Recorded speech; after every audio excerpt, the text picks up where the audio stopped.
काशी में नमो नमो। नमस्कार, आप देख रहे हैं प्रदेश का सबसे भरोसेमंद news channel India news Uttar Pradesh Uttarakhand और मैं हूं आपके साथ दीप्ति द्विवेदी।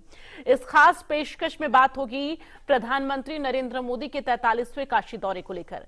दरअसल काशी के सांसद और देश के प्रधानमंत्री अब से कुछ ही घंटे बाद वाराणसी पहुंचने वाले हैं और 18 दिसंबर तक पीएम मोदी वहीं रहेंगे। उनका दौरा कई मायनों में खास है। सबसे पहले पीएम मोदी आज कटिंग मेमोरियल स्कूल मैदान में विकसित भारत संकल्प यात्रा में हिस्सा लेंगे। वहां पीएम आवास, पीएम स्वनिधि, पीएम उज्ज्वला जैसी विभिन्न सरकारी योजनाओं के लाभार्थियों से संवाद भी करेंगे। इसके साथ ही पीएम मोदी नमो घाट पर काशी तमिल संगमम 2023 का उद्घाटन करेंगे। इस मौके पर पीएम मोदी कन्याकुमारी वाराणसी तमिल संगमम ट्रेन को भी हरी झंडी दिखाएंगे और 18 दिसंबर को प्रधानमंत्री नरेंद्र मोदी वाराणसी के उमराहा में नवनिर्मित स्वरवेद महामंदिर का जो है उद्घाटन करेंगे और इस मौके पर जो है वो महामंदिर के श्रद्धालुओं को भी संबोधित करेंगे। इसके बाद पीएम मोदी अपने संसदीय क्षेत्र के ग्रामीण इलाके सेवापुरी में विकसित भारत संकल्प यात्रा में भाग लेंगे। काशी संसद खेल प्रतियोगिता 2023 के प्रतिभागियों के कुछ खेल कार्यक्रमों को देखने के बाद वो विजेताओं के साथ बातचीत भी करेंगे। कार्यक्रम के दौरान सरकारी योजनाओं के लाभार्थियों से भी बातचीत करेंगे। तो कुल मिलाकर पीएम मोदी के दौरे को लेकर तैयारियां पूरी हैं। ग्राउंड जीरो से संवाददाता आकाश यादव की रिपोर्ट देखिए।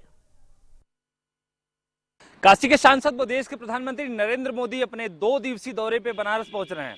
दरअसल दोपहर 3 बजे पीएम मोदी बाबतपुर एयरपोर्ट से यहीं रास्तों से होते हुए कटिंग मेमोरियल जाएंगे, जहां पे विभिन्न प्रकार के लाभार्थियों से संवाद करेंगे, वहां पे लगे प्रदर्शनियों का अवलोकन करेंगे। उसके बाद पीएम मोदी नमो घाट जाएंगे। तस्वीरों में आप देख सकते हैं ये वही मार्ग है जहां से कटिंग मेमोरियल होते हुए नमो घाट पीएम मोदी जाएंगे। उससे खूबसूरत तस्वीर आपको दिखा दूं, एक बैनर सामने लगा है जो वड़क्कम काशी लिखा है। दरअसल नमो घाट पे पीएम मोदी का कार्यक्रम तमिल संगमम 2.0 की शुरुआत होगी। इसी कार्यक्रम में पीएम मोदी लगभग 1.5 घंटे से ज्यादा समय बिताएंगे। माना जाता है कि उत्तर और दक्षिण भारत के बीच रिश्तों की नई इबारत लिखने के लिए तैयार है काशी का प्रसिद्ध नमो घाट। कल करती गंगा और उसके किनारे देश की 2 सबसे पुरानी संस्कृतियों का संगम होगा।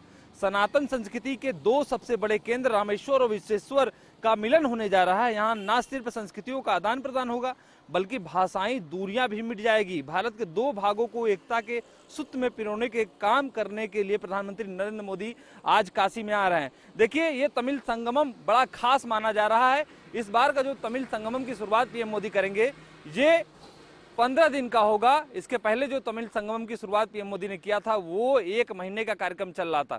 इसके अगले दिन ठीक 18 तारीख का जो कार्यक्रम है उसको हम बता दें तो सुबह पीएम मोदी स्वरवेद महामंदिर जाएंगे, जहां पे वहां पे विशाल मंदिर जिसे 20 साल लग गया बनने में, उसका लोकार्पण करेंगे, शुभारंभ करेंगे। वहां पे महायज्ञ में शामिल होंगे। उसके साथ ही साधु संतों के साथ संवाद करेंगे। उसके बाद बरकीपुर सेवापुर में जाएंगे, जहां पे विशाल जनसभा का आयोजन किया गया है।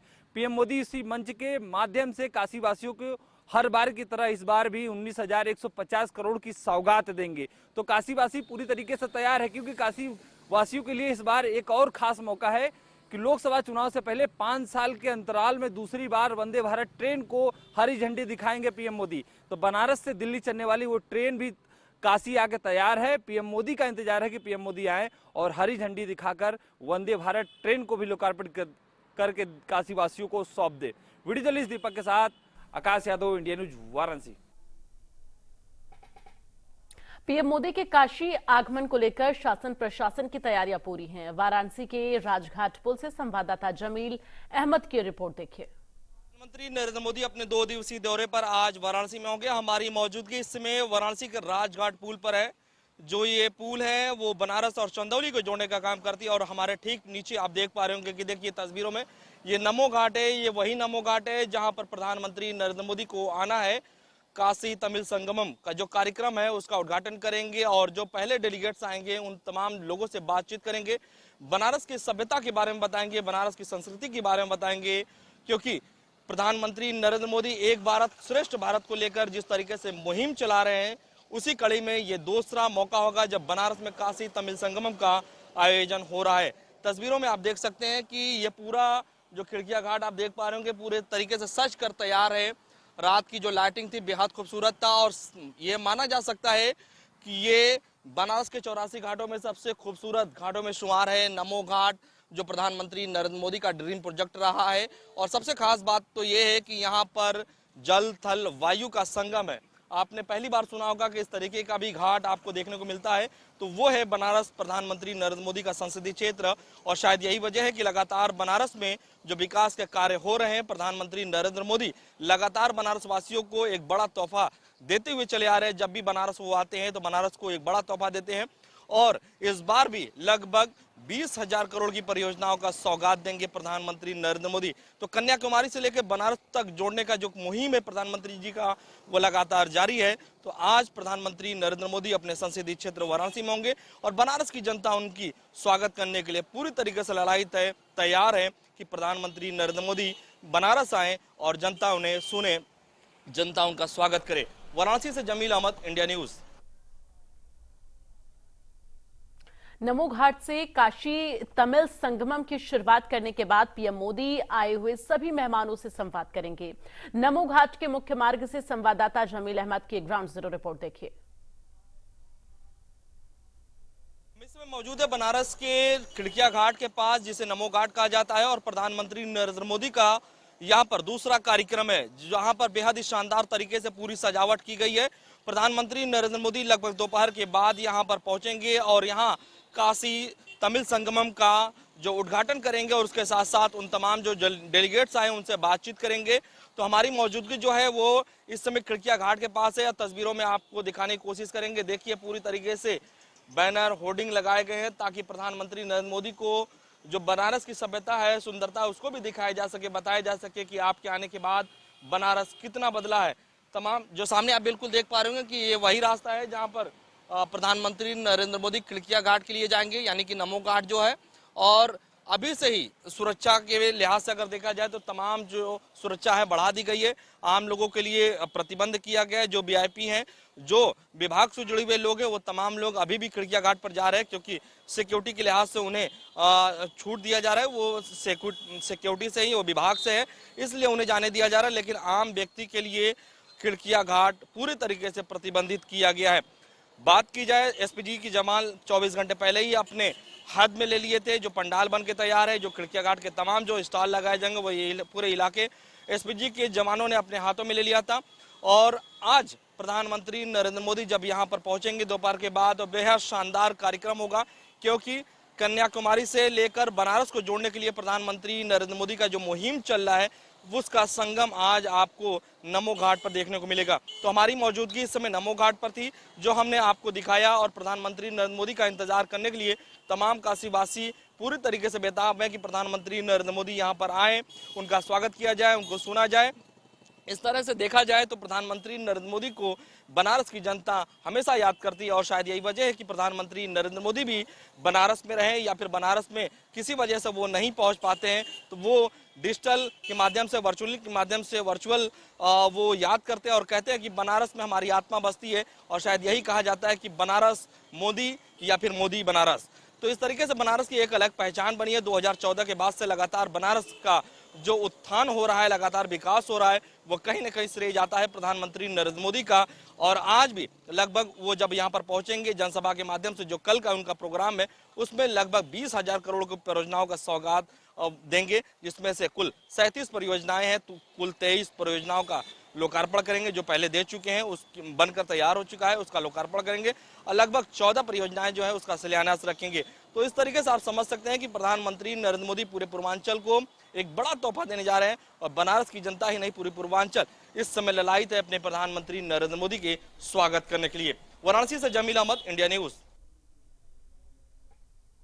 वहीं पीएम मोदी के काशी दौरे से पहले इंडिया न्यूज संवाददाता आकाश यादव ने प्रदेश के कैबिनेट मंत्री जयवीर सिंह से बातचीत की है। सुनिए उन्होंने क्या कहा। हमारे साथ उत्तर प्रदेश सरकार के पर्यटन मंत्री जयवीर सिंह जी हैं। सर, आज काशी के लिए बड़ा दिन है, क्योंकि पीएम मोदी काशी आ रहे हैं और 19,150 करोड़ की सौगात भी देंगे, क्या कुछ खास?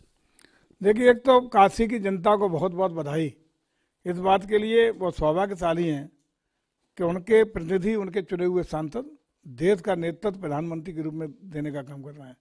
उससे भी ज़्यादा महत्वपूर्ण ये है कि ऐसा करिश्माई लीडर जो न सिर्फ हिंदुस्तान में बल्कि काशी का सौभाग्य है पूरे ग्लोबल लीडर के रूप में जिनकी आज स्वीकारता है। विश्व के सबसे चहेते, सबसे प्रिय नेता, सबसे प्रभावी नेता के रूप में आदरणीय मोदी की पहचान है। ऐसे नेता का काशी की धरती पर काशी की जनता की ओर से बहुत बहुत हार्दिक अभिनंदन, वंदन। और आज का ऐतिहासिक क्षण इसलिए हो रहा है कि 3 राज्यों की चुनाव के बाद, 5 राज्यों के चुनाव के बाद 3 राज्यों में जिस प्रकार से आदरणीय मोदी जी की गारंटी पे विश्वास करते हुए प्रचंड बहुमत की 3 सरकारें देने का काम किया है, उसके बाद उनका पहला ये कार्यक्रम काशी की धरती पर हो रहा है। इसलिए काशी के वासियों के द्वारा एक अभूतपूर्व स्वागत का भी कार्यक्रम रखा गया। लोगों में उत्साह है, जोश है। अपने आप स्वतः प्रेरणा से लोग एयरपोर्ट से लेकर कार्यक्रम स्थल तक जगह जगह उनके स्वागत के लिए आतुर हैं, प्रफुल्लित हैं और उस क्षण का इंतजार कर रहे हैं कि आज दोपहर में जब आदरणीय मोदी जी यहाँ एयरपोर्ट पर उतरेंगे तो भव्य दिव्य स्वागत उनका करने का काम करेंगे। उत्तर प्रदेश का सौभाग्य है कि वो यहाँ के उत्तर प्रदेश से चूँकि प्रतिनिधित्व करते हैं लोकसभा में, तो इसलिए उत्तर प्रदेश की विशेष चिंता भी करते हैं। उत्तर प्रदेश के विकास की बात हो, जन कल्याणकारी योजनाओं की बात हो, उसकी विशेष चिंता करते हैं। और उससे भी ज़्यादा खुशी की बात है कि जिस उत्तर दक्षिण को विभाजित करने का प्रचार प्रसार विपक्ष के द्वारा किया जाता है, उसकी एकता के लिए, सांस्कृतिक साझा धरोहर के लिए, साझा संस्कृति को दिखाने के लिए तमिल संगमम का कार्यक्रम का भी आज शुरुआत आदरणीय मोदी के कर कमलों से होगी। और उन मंसूबों को नाकाम करने का एक प्रयास होगा जो देश को उत्तर और दक्षिण की भाषा और संस्कृति या राजनीतिक आधार पर बांटने का चर्चा करने का काम करते हैं। देश कभी इस तरह की न चर्चा स्वीकार करेगा। आज भारत बढ़ रहा है विकसित भारत बनने की ओर, भारत बढ़ रहा है अखंड भारत बनने की ओर, भारत बढ़ रहा है विश्व की तीसरी अर्थव्यवस्था बनने के लिए, और भारत बढ़ रहा है अपनी सांस्कृतिक धरोहरों को संरक्षित सुरक्षित करते हुए अपनी विरासत को सम्मान करने के लिए। अपनी विरासत के सम्मान के साथ हमारा देश, हमारा प्रदेश बहुत आगे ले जाने के सपने के साथ हमारा नेतृत्व तेज गति से आगे बढ़ने का काम कर रहा है। ऐसे नेता का आज की काशी की यात्रा पर उनका हार्दिक अभिनंदन, वंदन प्रदेश सरकार की ओर से भी करते हैं। सर, आने वाले समय में लोकसभा चुनाव है और 3 राज्यों में प्रचंड बहुमत से जीत के बाद पहली बार काशी प्रधानमंत्री पहुंच रहे हैं, लेकिन खास इसलिए भी माना जा रहा है कि काशी तमिल संगमम हो रहा है। उत्तर भारत में बीजेपी मजबूत है लेकिन दक्षिण में अभी भी बीजेपी कमजोर है। तो क्या लग रहा है लोकसभा चुनाव जो आने वाला है उसमें दक्षिण भारत में क्या सीटें आ सकती हैं इस काशी तमिल संगमम को लेकर? देखिए, हमारा जो तमिल संगमम का कार्यक्रम है काशी की धरती पे, उसका निश्चित रूप से ये दूसरा संस्करण है। इससे पहले भी हम लोग आयोजित कर चुके हैं, कोई चुनाव की दृष्टि से नहीं कर रहे। हमारी निरंतर ये प्रयास है कि जो भेद, भाषा, बोली, रहन सहन, कल्चर, इसके जो अंतर हैं उत्तर और दक्षिण या पूर्व पश्चिम के, उनको मिटा करके केवल राष्ट्रीय भावना से उत्प्रोत समाज मिले। भारत हमारा देश है, अखंड भारत की परिकल्पना का साकार स्वरूप कर रहे हैं। इसके लिए हमारी सरकार निरंतर प्रयास कर रही है। हम लोगों ने अयोध्या की धरती पर आयोजित होने वाले दीपोत्सव के कार्यक्रम में, देव दीपावली के कार्यक्रम में विभिन्न राज्यों के कलाकारों के द्वारा विभिन्न बोली भाषाओं के कार्यक्रम के द्वारा सांस्कृतिक कार्यक्रम का प्रस्तुतिकरण कराया है।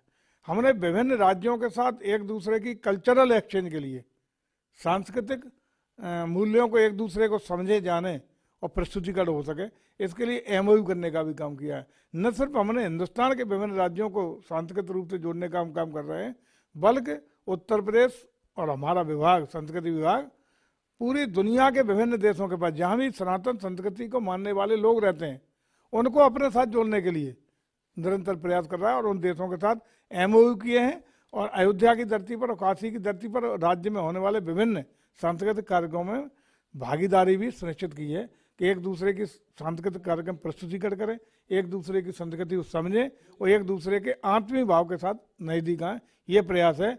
एक भारत श्रेष्ठ भारत की परिकल्पना जो आदरणीय मोदी जी ने की है, उसको साकार स्वरूप करने के लिए ये बहुत बड़ा कदम और बहुत बड़ा आज काम तमिल संगमम के मंच से भी होने जा रहा है।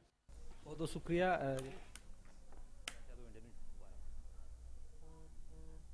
वाराणसी के छोटा कटिंग मेमोरियल मैदान में पीएम मोदी विकसित भारत संकल्प यात्रा के तहत लाभार्थियों से संवाद करेंगे। वहीं इंडिया न्यूज संवाददाता पंकज चतुर्वेदी ने लाभार्थी परिवारों से बातचीत की है। प्रधानमंत्री नरेंद्र मोदी जब बनारस में रहेंगे और बनारस में जब आएंगे आज, तो आज वो छोटा कटिंग मेमोरियल के मैदान में विकसित भारत संकल्प यात्रा के कार्यक्रम में भी शिरकत करेंगे और वहाँ पे लगे जो विभिन्न स्टॉल हैं वहाँ का भी वो निरीक्षण करेंगे, वहाँ पे भी जो जानकारी लेंगे, साथ ही जो लाभार्थी हैं उनके साथ भी संवाद करेंगे। तो ऐसे में देखिए मेरे साथ कुछ लाभार्थी भी हैं, महिलाएं हैं, माताएं बहनें, इनसे भी हम बात करेंगे कि इनका क्या सोचना, क्या कहना है। क्या नाम, पहले तो अपना नाम बताइए आप। सुमन देवी। सुमन जी, आप बताइए, आप लाभार्थी हैं, क्या आपको लाभ मिला है? आवास मिला है, प्रधानमंत्री आवास योजना मिला है, गैस राशन कार्ड मिला है, गैस मिला है। कितनी खुशी है आज प्रधानमंत्री जी आ रहे हैं? खुशी है। ये टूटा फूटा घर था, पानी भी बारिश होता था तो बारिश चुहता था, अब तो अभी बन रहा है, बहुत अच्छी बात है। हम लोग का घर अच्छा हो जाएगा। बिल्कुल, देखिए इनका कहना था कि इनको बहुत खुशी है क्योंकि इनको आवास मिला, इनका घर जो है बारिश में चूता था, बन रहा है। इनकी खुशी का आप देख सकते हैं तस्वीरों के माध्यम कितने इनके चेहरे पे प्रसन्नता है। और भी कुछ लोग हैं। आपका क्या नाम है? मीरा देवी। हमारा नाम मीरा देवी है, पति का नाम मदन पटेल, मदन लाल। हमार घर तो फाइनल हो गल है। बाबूजी बहुत बढ़िया, मोदी बाबूजी, हम बहुत खुश है उनसे, इतना बढ़िया बढ़िया काम करत हैं। हमार घर एकदम फाइनल हो गल है, बढ़िया हो गल है, इतना खुश है अपने घरे में। नहीं बहुत परेशानी से रहली, अथवा राशन कार्ड राशन मिलत है, खात है महीने में। आयुष्मान कार्ड भी बन गल है दवाई का। उनसे हम बहुत खुश है मोदी बाबू से। बिल्कुल, देखिए इनका कहना है कि इनको भी सब जो है लाभ मिले हैं, सरकारी लाभ जो मिल रहे हैं सब मिल रहे हैं और ये बहुत खुश। वाराणसी के छोटा कटिंग मेमोरियल मैदान के बाहर ही इंडिया न्यूज संवाददाता जमील अहमद ने भी लाभार्थियों से बातचीत की है। प्रधानमंत्री नरेंद्र मोदी के हाथों से जो तोहफा आज मिलने वाला है, तमाम लाभार्थी पहुंचने लगे हैं। हमारी मौजूदगी इस समय कटिंग मेमोरियल के पास है। यहाँ पर कुछ लाभार्थी पहुंचे। एक मुस्लिम महिला है। आप ये बताइए कि आपका क्या नाम है? अनवर फातिमा। क्या मिला है आपको? अभी तो हम यहाँ पे आए, अभी तो हम आए हुए, भी कुछ नहीं मिला हुआ है। तो क्या मतलब कौन से जो योजना है वो क्या मिली आपको? वो मोदी आवास योजना। आवास मिला? हाँ, आवास का पैसा। किस तरीके से देखते हैं इस पूरे मतलब अभी तक आपके पास घर नहीं था, प्रधानमंत्री जी के हाथों से आपको आवास मिला, बहुत अच्छा लगा। पैसा मिला, हमारे मतलब कि टीन का मकान था, वो छत बन गई, बहुत अच्छा लगा, इसलिए हम आए यहाँ पे उनका स्वागत के लिए। तो किसने बुलाया कि आप भी चलिए, आपको इनवाइट किया गया है? अब जिन्होंने पैसा हमारा पास कराया उन्होंने हमको ये कॉल किया, हम यहाँ पे आए हुए हैं। लोग कहते हैं कि मोदी जी सिर्फ मतलब मुस्लिमों को नहीं बाकी लोगों के लिए ध्यान देते। ऐसी कोई बात नहीं है, मुस्लिम में बहुत लोगों को मिला हुआ है हमारे मोहल्ले में। कोई भेदभाव नहीं है? कोई भेदभाव नहीं है, एकदम भी नहीं। तो क्या कहना चाहेंगे मोदी जी के लिए और योगी जी के लिए? मोदी जी के लिए, योगी जी के लिए जो हम बोलेंगे वो बहुत ही ज्यादा उनके लिए बहुत ही अच्छे हैं। मोदी जी समझ लीजिए बनारस के लिए एकदम नेक हैं। हर जगह रोड पर सफाई बात हम देखते हैं, जब चलते हैं बाहर निकलते हैं तो जब जिस जगह नजर जाती है उस जगह हरियाली हरियाली, काफी अच्छी रोशनी, काफी अच्छी सफाई है। ये सब देखकर बहुत अच्छा लगता है हमको। उम्मीद से ज्यादा काम हुआ? उम्मीद से बहुत ही ज्यादा। कितना बदलाव आ रहा है? बहुत ज्यादा। हाँ, आप बताइए, आपकी बेगम ने बहुत सारी चीजें बताई मोदी जी और योगी जी के बारे में। आप किस तरीके से देखते हैं इस पूरे कार्यक्रम को? आज मोदी जी बनारस में आ रहे हैं, किस तरीके से स्वागत कर रहे हैं? ऐसे आप करके बिकने वाले आदमी थे, घर कभी नहीं बनवा सकते थे। आज मोदी जी की देन है जो हमारा घर बन गया, हमको बहुत अच्छा लगा। क्या नाम है आप? यूसुफ अली। कहाँ से आए हुए? नक्खी घाट। अच्छा, तो किस तरीके से देखते हैं? आवास मिला आपको, और कौन कौन सी योजनाएं मिली आपको? आवास सिर्फ मिला है, आवास। राशन कार्ड वगैरह राशन मिलता है? हाँ, राशन मिलता है, राशन तो पहले का था। राशन मिलता है। आयुष्मान कार्ड? अब वो नहीं मिला अभी। वो नहीं बना है। और क्या क्या मिला है आपको? एक आवास योजना पास हुई है, गैस वगैरह उजला योजना? वो नहीं। क्या कहना चाहेंगे, क्या संदेश देना चाहेंगे कि मोदी जी और योगी जी को लेकर? ये इन लोग का धन्यवाद जो इन लोग की वजह से हमारा मकान बन गया। इन लोग का बहुत धन्यवाद जो इन लोग की वजह से आज हमारे पास छत हो गई सर पे। एक चीज और आपसे पूछना चाहेंगे कि लोगों के दिमाग में जो मानसिकता है कि हिंदू और मुस्लिम कि बीजेपी जो पार्टी है वो हिंदू की पार्टी है, मुस्लिमों की पार्टी नहीं, इसको लेकर क्या मतलब मैसेज देंगे, क्या कहना चाहेंगे कि ये सारे लोगों नहीं, अब ये सब तो भेदभाव पता नहीं क्या लोग समझते, मगर हमें तो यही है कि हिंदू मुस्लिम सिख ईसाई आपस में हम भाई भाई हैं, उसमें हमें कोई भेदभाव नहीं समझ में आता है। बाकी और लोगों की क्या मर्जी, मगर हमारे दिमाग में यही है कि हम सब एक हैं। आज अगर मोदी जी से मुलाकात होगी तो क्या कहेंगे? मोदी जी की जय, और क्या। क्या कहेंगे? मोदी जी की जय, और क्या। मोदी जी जो है बहुत अच्छे हमारे बनारस के लिए हैं। और बाकी सब लंग सफाई बात जब चलती है इतना अच्छा लगता है हमको कि हम क्या बतलाएं। आज जब रोड पर चलती है तो कहीं धूल नहीं कपड़े पर लगती है। सबसे अच्छी बात तो ये है, जब इनको हम भर्ती किए थे अस्पताल में तो टाटा कंपनी पर, जब हम बाहर निकले दोपहर का 3 बजा हुआ था, 3 बजे कड़ी धूप में भी झाड़ू लग रहा था। तभी हम बोले कि इतना अच्छा नेता और इतना अच्छा, क्या बात है, बहुत अच्छा, दिल एकदम खुश हो गया। भैया मोदी जी हमेशा रहे, हम तो यही चाहते हैं। क्या बात है। प्रधानमंत्री नरेंद्र मोदी के चाहने वालों की जो लाइनें हैं, जो कतार है, वो एक से बढ़कर एक है। मुस्लिम महिला ने कहा कि प्रधानमंत्री नरेंद्र मोदी हमेशा रहे और बनारस का जिस तरीके से विकास हुआ है और जिस तरीके से बनारस में लगातार काम हो रहे हैं, ये काबिल तारीफ है। प्रधानमंत्री नरेंद्र मोदी के अथक प्रयास के बाद जो बनारस की सूरत और तस्वीर बदली है, निश्चित तौर पर यह काबिल तारीफ है। वाराणसी से जमील अहमद, इंडिया न्यूज। और चलिए इसी के साथ इस खास